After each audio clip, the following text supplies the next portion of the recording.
Shalom saudara dan saudari, selamat pagi. Saya ucapkan kepada kita semua Shalom. Dan sekarang kita masuk kepada bahan doa dan sesi renungan pagi pada hari ini. Jadi sebelum kita memulakan sesi renungan pagi pada hari ini, mari saya memimpin kita di dalam doa. Mari kita berdoa. Bapa kami yang di syurga, pada saya Tuhan, kami ucap syukur kerana pada hari ini kami dapat berkumpul sekali lagi melalui ruang online ini Tuhan. Di atas talian ini kami berdoa dan serahkan masa dan tempat ini kepadamu Tuhan. Kiranya Tuhan menyertai kami daripada permulaan, pertengahan hingga ke akhir. Berbicaralah kepada kami Tuhan melalui firman-Mu. Dalam nama Tuhan Yesus Kristus kami berdoa dan mengucap syukur. Amin. Jadi pertama-tama mari kita merenungkan firman Tuhan Mazmur 51 ayat 1 hingga ayat yang ke-21. Mari kita membacakannya bersama-sama. Mazmur 51 ayat 1 hingga ayat yang ke-21. Ayat yang pertama, mari kita membacakannya bersama-sama. Untuk pemimpin choir, Mazmur Raja Daud. Setelah baginda ditegur oleh Nabi Nathan kerana berzina dengan Batseba, kasihanilah aku ya Allah, kerana kasih-Mu hapuskanlah dosa-dosaku, kerana belas kasihan-Mu sungguh besar. Basuhlah aku daripada segala kejahatanku dan bersihkanlah aku daripada dosaku. Aku mengakui kesalahanku. Aku sentiasa sedar akan dosaku. Aku telah berdosa terhadapmu saja, dan aku melakukan perkara yang engkau anggap jahat. Maka patutlah engkau menghakimi aku. Adillah engkau ketika menghukum aku. Aku jahat sejak aku dilahirkan. Aku berdosa sejak aku dalam kandungan. Engkau menghendaki ketulusan hati. Penuhkanlah batinku dengan kebijaksanaan-Mu. Sucikanlah aku, maka aku akan menjadi bersih.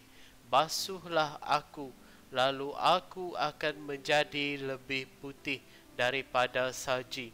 Biarlah aku mendengar suara kesukaan dan kegembiraan, agar aku yang Engkau hancurkan dan remukkan akan menjadi gembira semula. Palingkanlah wajah-Mu daripada dosaku dan hapuskanlah segala kejahatanku. Ya Allah, ciptalah hati yang murni bagiku. Baharuilah batinku agar menjadi teguh.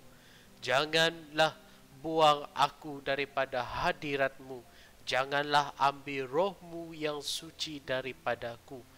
Buatlah aku gembira lagi kerana penyelamatan daripadamu, dan berilah aku hati yang rela mentaati-Mu. Maka aku akan mengajarkan perintah-Mu kepada orang berdosa, dan mereka akan kembali kepadamu. Ya Allah, lepaskanlah aku daripada maut, dan selamatkanlah aku, lalu dengan sukacita aku akan memberitakan keadilan-Mu. Tolonglah aku berkata-kata, ya Tuhan, lalu aku akan memberi Engkau pujian. Tunjukkanlah kebaikan kepada Sion, ya Allah, binalah tembok-tembok Yerusalem semula, maka Engkau akan berkenan dengan persembahan yang layak serta korban-korban yang kami bakar di atas mezbah-Mu. Lembu jantan akan dipersembahkan. Demikianlah pembacaan firman Tuhan daripada Mazmur 51 ayat yang ke-1 hingga ayat yang ke-21. Nah, melalui Mazmur 51 ayat 1 hingga ayat yang ke-21 ini mencatatkan tentang permohonan Daud untuk mendapat belas kasihan, pengampunan dan pengudusan. Allah ingin agar hati kita benar di hadapannya. Nah, inilah mesej firman Tuhan. Allah ingin agar hati kita benar di hadapannya.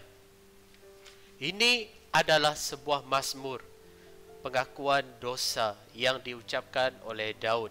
Nah, di mana pada waktu itu Daud dia jatuh ke dalam dosa.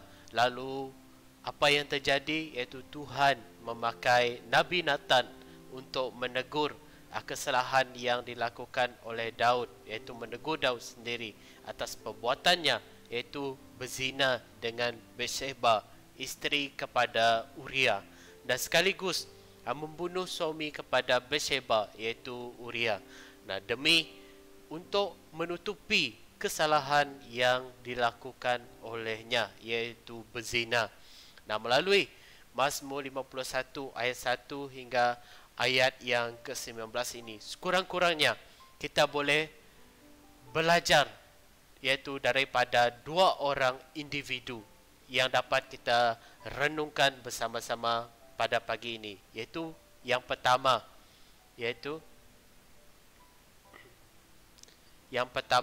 Nabi Nathan.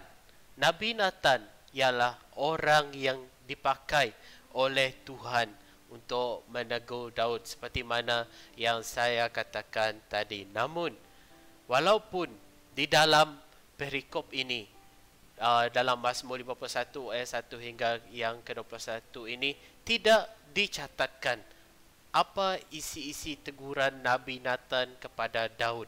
Apa kesalahan-kesalahan yang dilakukan oleh Raja Daud tidak dikatakan di dalam perikop ini. Namun apabila kita melihat di dalam 2 Samuel bab yang ke-12 ayat yang pertama hingga ayat yang ke-15, di sana suruh isinya tentang perkabaran Nathan dan pertaubatan Raja Daud.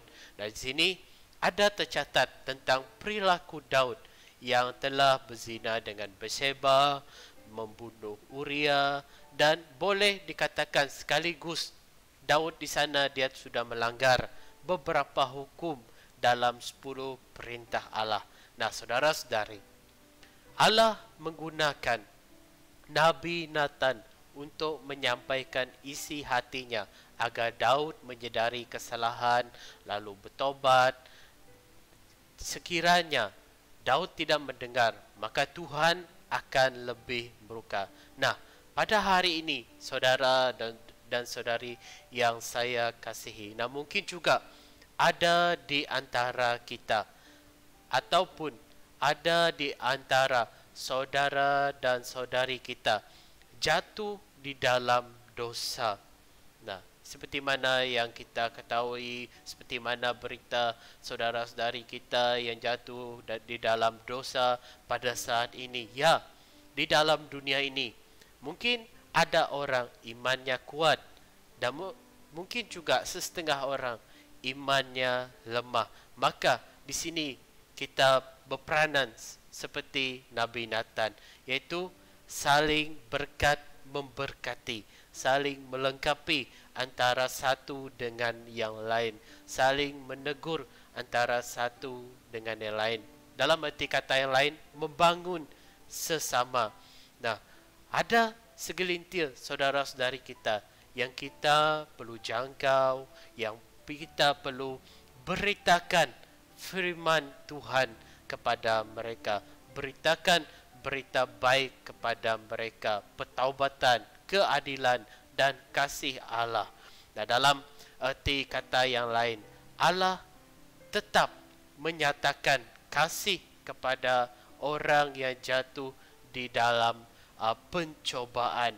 Allah akan memberi mereka peluang dan kesempatan untuk bertaubat, memperbaharui diri mereka semula. Nah, marilah kita menjadi orang yang menyampaikan isi hati Tuhan kepada saudara dan saudari seiman kita, menegur kesalahan mereka agar mereka kembali menjadi anak-anak Tuhan, menjadi umat Tuhan yang sungguh-sungguh percaya serta mentaati Tuhan.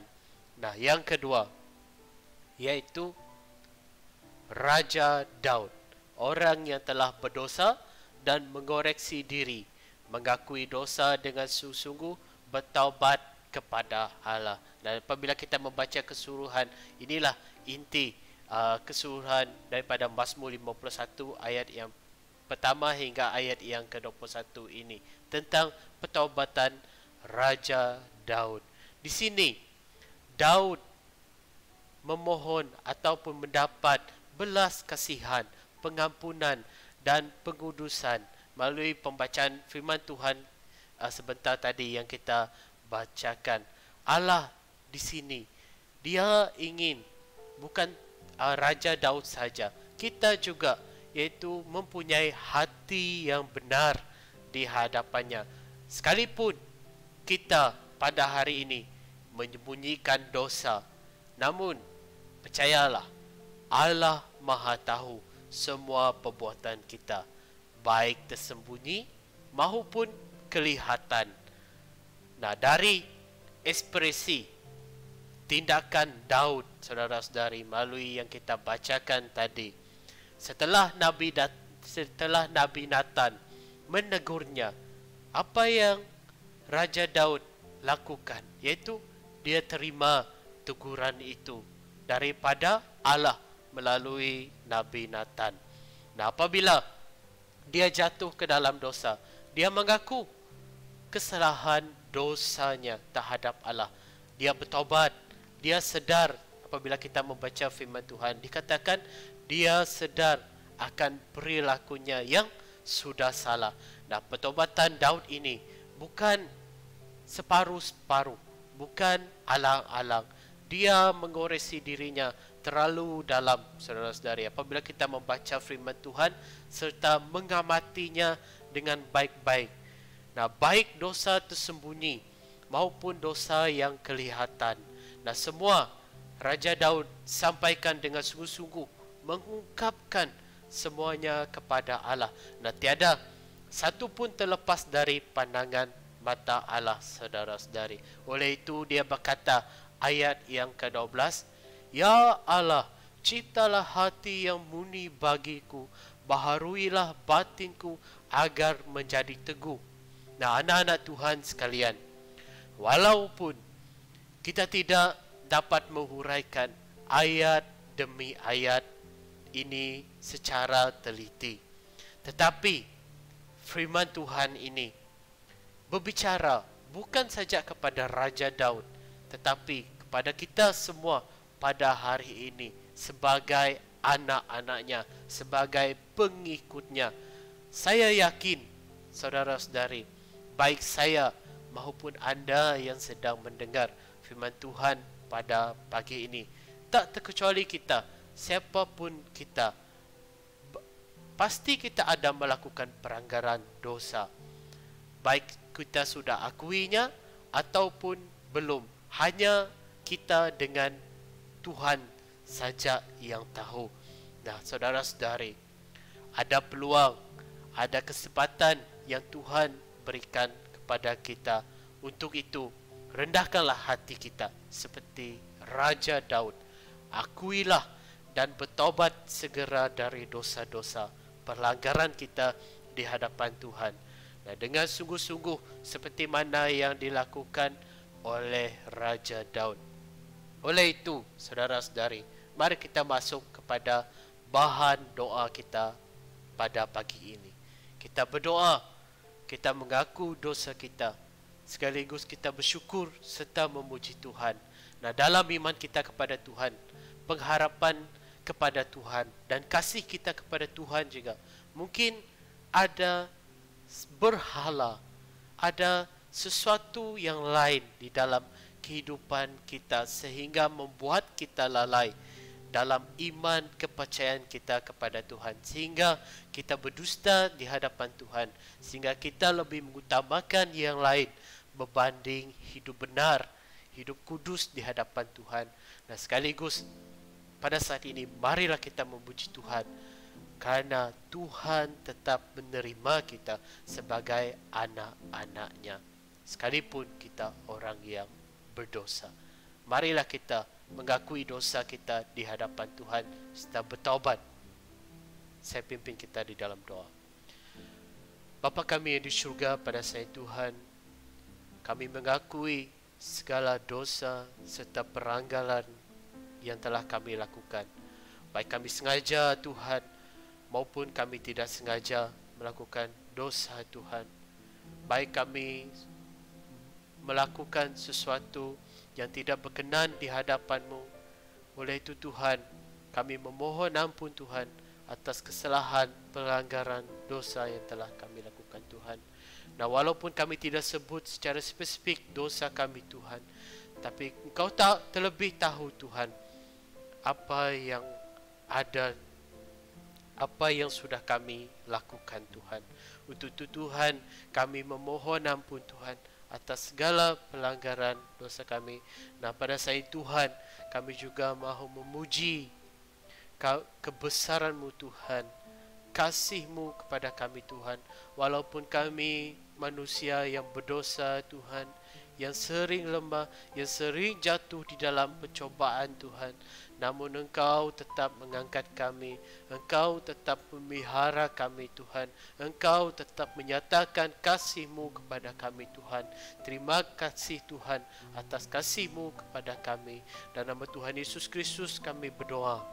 Amin. Perkara yang kedua, pada saat ini, marilah kita berdoa untuk kepercayaan atau dalam bahasa Iban pengharap bagi pribumi. Nah, khususnya kita berdoa bagi saudara seiman kita yang pribumi agar iman mereka sentiasa teguh di dalam Tuhan senantiasa. Dan kita juga berdoa untuk suku pribumi, bukan saja maju dalam bidang tertentu sahaja, tetapi hendaklah maju terus dalam mengikuti Tuhan, mansang dalam penggarap. Dan kita berdoa juga bagi mereka yang masih dipimpin oleh kepercayaan lama, tradisi lama, agar mereka mendengar Injil dan dibebaskan daripada kuasa gelap, tidak miring lagi sebagai seorang pengikut Kristus. Mari kita berdoa bagi mereka. Bapa kami yang di syurga, pada saat ini Tuhan, kami ingin berdoa secara khusus buat saudara-saudari seiman kami yang suku pribumi, agar iman mereka sentiasa teguh di dalam Engkau, agar mereka sentiasa kuat di dalam Engkau Tuhan. Dan kami juga berdoa untuk suku bumi putra Tuhan. Nah, bukan saja mereka maju, bukan saja mereka dapat mencapai sesuatu dalam bidang tertentu, tapi kami berdoa juga Tuhan agar mereka maju juga dalam iman, dalam pengharapan, dalam mereka mengikuti Yesus Kristus. Dan kami berdoa juga Tuhan agar mereka semua dipimpin oleh Engkau selalu Tuhan, tidak dikuasai oleh kepercayaan lama, tradisi lama, serta kepercayaan nenek moyang, agar mereka diteguhkan oleh Injil dan dibebaskan daripada kuasa gelap. Dalam nama Tuhan Yesus Kristus kami berdoa dan mengucap syukur. Amin. Seterusnya kita berdoa bagi kepercayaan penggarap pribumi. Yang seterusnya kita berdoa untuk suku pribumi, walau dimanapun mereka berada, tetap menyaksikan diri sebagai saksi Kristus yang baik, agar iman dan perbuatan itu selaras. Dan kita juga berdoa untuk suku pribumi, baik muda-mudi, dewasa yang telah merantau, yaitu dari luar bandar ke kawasan bandar, dari kawasan pedalaman maupun ke bandar untuk tujuan belajar maupun bekerja. Kita berdoa agar mereka mempunyai inisiatif, agar Roh Kudus menolong, memimpin mereka untuk mencari gereja, untuk bersekutu, sekaligus melayani Tuhan. Mari kita berdoa bagi mereka. Bapa kami yang di syurga, pada saat ini Tuhan, kami berdoa untuk suku pribumi Tuhan.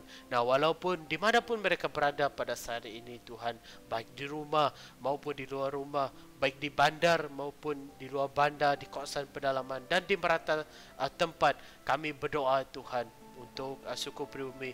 Kiranya mereka terus menyaksikan diri sebagai saksi Kristus, terang dan garam kepada orang-orang yang di luar sana, agar iman mereka percaya kepada Yesus Kristus itu selaras dengan perbuatan tindakan mereka menghasilkan buah-buah roh. Dalam nama Tuhan Yesus kami berdoa dan mengucap syukur. Nah, seterusnya kita berdoa untuk bahan doa yang kelima tadi, iaitu mari kita lanjutkan dengan berdoa. Bapa kami yang di syurga, pada saat ini juga Tuhan, kami berdoa untuk suku pribumi, baik golongan dewasa maupun golongan pemuda-pemudi. Kami berdoa menyerahkan mereka ke dalam tangan Engkau Tuhan, kiranya Engkau terus memimpin mereka yang ketika ini sedang belajar, ketika ini sedang merantau, dimanapun mereka mencari rezeki Tuhan. Kami berdoa kiranya Roh Kudus Tuhan memimpin mereka dan menggerakkan hati mereka untuk berinisiatif mencari gereja, untuk bersekutu dengan anak-anak Tuhan, saudara-saudari seiman, agar mereka terus melayani Tuhan dimanapun mereka berada. Dalam nama Tuhan Yesus Kristus kami berdoa dan mengucap syukur. Amin. Seterusnya kita berdoa untuk pandemi COVID-19 ini. Kita berdoa bagi semua orang agar terus dilindungi dari penyakit berjangkit yang berbahaya ini.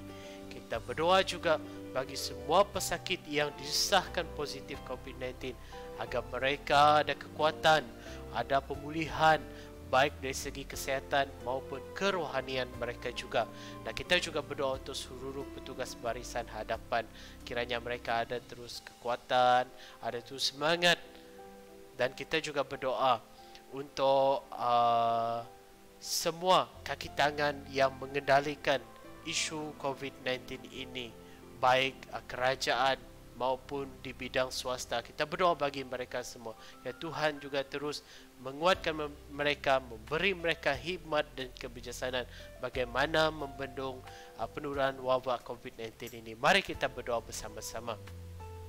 Bapa kami di syurga, pada saat Tuhan kami berdoa secara khusus buat negara kami maupun negeri kami Tuhan, di mana tempat yang kami duduki sekarang ini Tuhan. Kami berdoa untuk penularan wabak COVID-19 ini Tuhan, semakin hari semakin menjadi-jadi Tuhan. Kami berdoa kiranya pada suatu hari Tuhan, kes wabak COVID-19 ini Tuhan semakin menurun. Dan kami berdoa Tuhan, kiranya Tuhan terus melindungi kami daripada segala penyakit yang berbahaya ini, dan berilah kami hati yang saling menjaga kesihatan antara satu dengan yang lain dengan mengamalkan SOP. Dan kami juga berdoa untuk semua pesakit yang telah disahkan positif, agar Tuhan juga menguatkan mereka, memulihkan mereka baik dari segi kesihatan maupun kerohanian mereka. Kami juga berdoa untuk seluruh petugas barisan hadapan, agar mereka terus kuat, agar mereka terus semangat, agar mereka terus cekal dan tabah dalam melakukan tugas mereka sebagai barisan hadapan bagi kami, melindungi kami. Dan kami juga berdoa untuk seluruh kaki tangan yang petugas mengendalikan penularan wabak COVID-19 ini. Kami berdoa kiranya Tuhan memberi hikmat dan kebijaksanaan kepada mereka. Pakailah mereka Tuhan, berkatilah mereka. Dalam Tuhan Yesus Kristus kami berdoa dan mengucap syukur. Amin. Bagi mengakhiri renungan doa pada pagi ini, mari kita bersama-sama melafazkan doa Bapa kami. Bapa kami yang di syurga, dikuduskanlah namamu, datanglah kerajaanmu, jadilah kehendakmu di bumi seperti di syurga. Berikanlah kami pada hari ini makanan kami yang secukupnya, dan ampunilah kami akan kesalahan kami, seperti kami juga mengampuni orang yang bersalah kepada kami. Dan janganlah membawa kami ke dalam percobaan, tapi lepaskanlah kami daripada jahat, karena Engkaulah yang punya kerajaan dan kuasa dan kemuliaan sampai selama-lamanya. Amin. Ya, sampai di sini saja renungan pagi pada hari ini. Tuhan memberkati saudara dan saudari. Amin.